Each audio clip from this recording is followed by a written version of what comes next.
In certain horror films, if you're lucky enough to find them, there is a specific type of lingering atmosphere that isn't just fear, it's more like a contamination that gets onto you. Let's say you watch Rec on a Friday night, and then on a Monday afternoon you step into the elevator at your apartment, the doors close over, and the lights start to flicker. And all of a sudden, your mind isn't in Dallas anymore. For a moment, you're back in that foyer in Barcelona with the lights out, listening to the sound of something wet slapping down the stairs in the dark. Unfortunately, the aim of most found footage films is to make you jump, but Rec wants to make sure you never feel safe in your own home again. And if you've ever wondered why this movie, with its shaky cam and 78-minute runtime, burrows into the brains of some viewers more effectively than 100 other haunted asylum found footage bullshit films, it's not the virus and it's definitely not the gore. It's the fact the building itself was waiting for them to press record. Rec 2007 is often thought of as a zombie movie, and I think that is a misdiagnosis. Zombies are a biological malfunction. They're like a broken ecosystem. But the tenants in Rec aren't just rotting, they're raging. And critically, their only goal is to come after you. As I see it, there's a detail in the film's third act that most viewers are too busy covering their eyes with their hands to process, and that is the labyrinth paradox. The entire building is locked down by the authorities from the outside, and yet the geography inside the penthouse makes no sense. And to understand why this movie lingers for some viewers, you're gonna have to at least consider my suggestion. We are watching a kind of demonic eviction notice. The labyrinth paradox describes how the apartment building operates less like a physical location and more like a theological trap. Classic labyrinths are complex puzzles designed specifically to be solved, but the building at 3 Calle Rambla de Catalunya contains a single curse. It is a single twisting corridor with no branches and no choices to be made by you, and only one ultimate destination: the penthouse. The characters in this movie believe they are navigating the building, but if you pay close attention, they are actually being corralled up the stairs by the infected residents, floor by floor, until they reach the attic, where the Medeiros girl is waiting for them in total darkness. More on her shortly. This inversion of spatial logic culminates in the revelation the penthouse door only opens when the lights go out, and the geography of the room itself shifts depending on the lighting. This building is not a locked room mystery you can untangle by thinking your way through it. It's a demonic maze, and instead of containing the truth at its heart, it contains your eternal damnation. And the minute the quarantine seal drops, all of the tenants and the local film crew are never getting out. Later on, I'm going to show you the exact moment this stops being a found footage and starts being an inverted seance of sorts. But for now, you need to understand why this building specifically is 10 times more lethal than that weak-ass Raccoon City. And I could say that, because I'm a Toronto boy. Let's get into why this movie's viral outbreak operates by the same rules as a 13th century medieval exorcism, and what that has to do with the fact that we can't take our eyes off of the screen. As a hint, it's all about this movie's 20-year-old glass eye, the Sony DSR PD-170. As somebody who loves the entire process of horror filmmaking, kindly indulge me a moment as I dip my finger into this film's deceptively sinister cinematography. I got that in one go. Hit the like button. Most found footage, and God bless the godfather of found footage for kicking it all off, is the visual language of panic. It is Vertigo on VHS tape. And if you've only watched Rec casually, I wouldn't blame you for assuming it is speaking the same type of destabilizing, dread-filled language. But if you take the time to slow the chaos down, Rec is actually the visual language of journalistic rigor under some extreme fucking stress. And that is down entirely to the camera operator. He is Pablo. He is professional and dedicated to the task like no other cameraman has ever been, probably because he's a real-life cinematographer. Just watch the first 20 minutes of the movie. That's really him filming all the action in the fire station. When the firemen are sliding down the pole, Pablo doesn't whip pan, he glides. And when Mrs. Izquierdo attacks the police officer in the opening sequence, Pablo doesn't shit his pants and drop his camera, he racks focus on the blood in her teeth.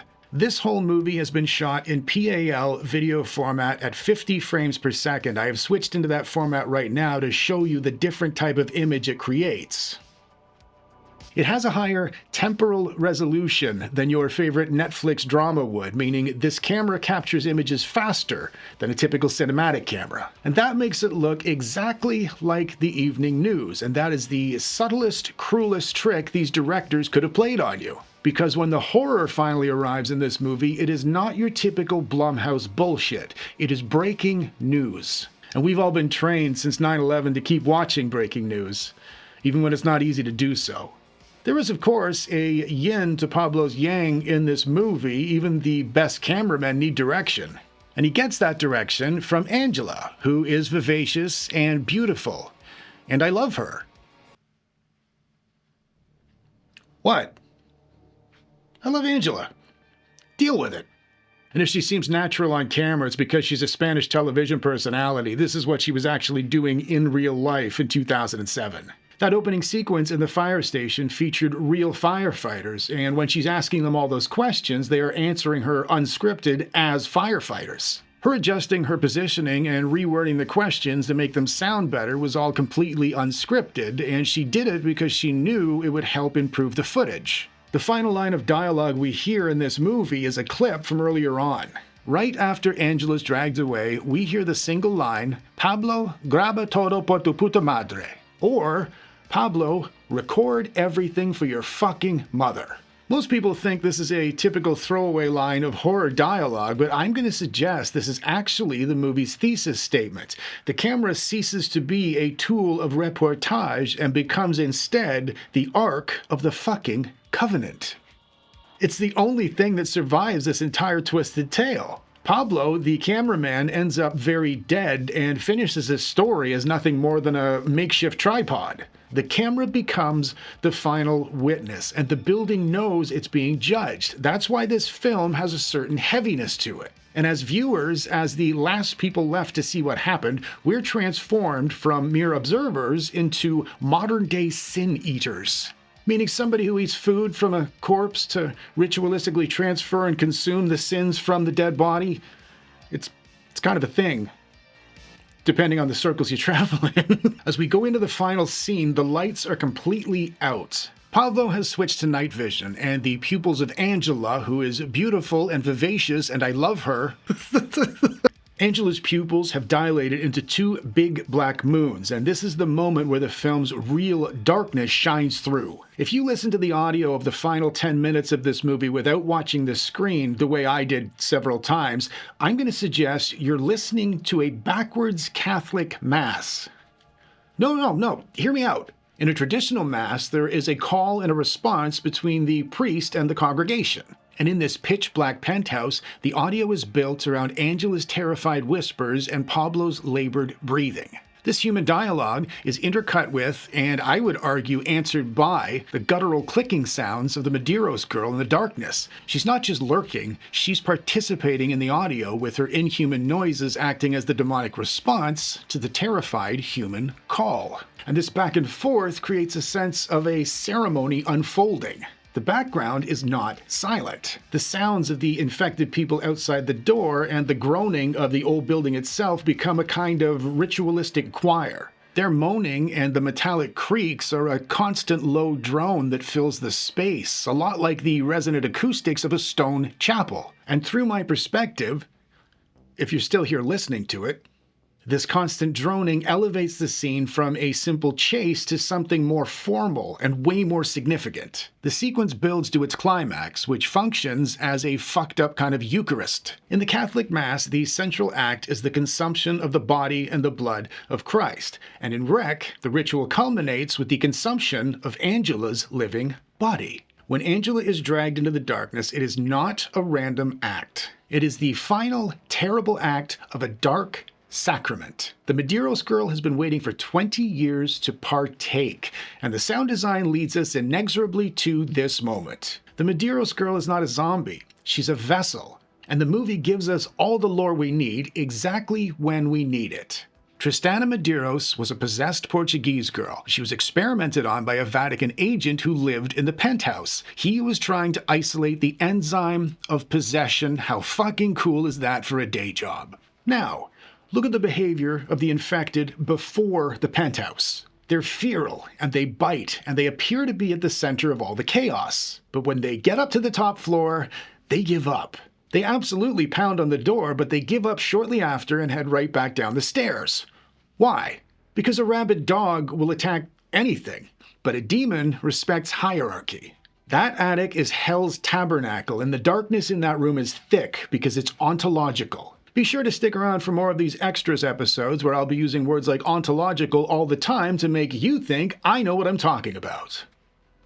And that Sony DSR PD-170 inadvertently points a flashlight at God's abandoned experiment and unfortunately wakes it up. And this is why this film lingers more than any Paranormal Activity movie. Rec is about vertical hell. We always think of hell as being down, thanks in part to some incredible works like Dante's Inferno, but in this movie, the horror escalates as you go up. The street outside is perfectly safe, the lobby downstairs is kind of tense. The apartments are pure chaos, and the penthouse, the place normally reserved for wealth and privacy and safety, is the literal mouth of madness in this building. This film's lingering power is that it inverts the safety of homeownership.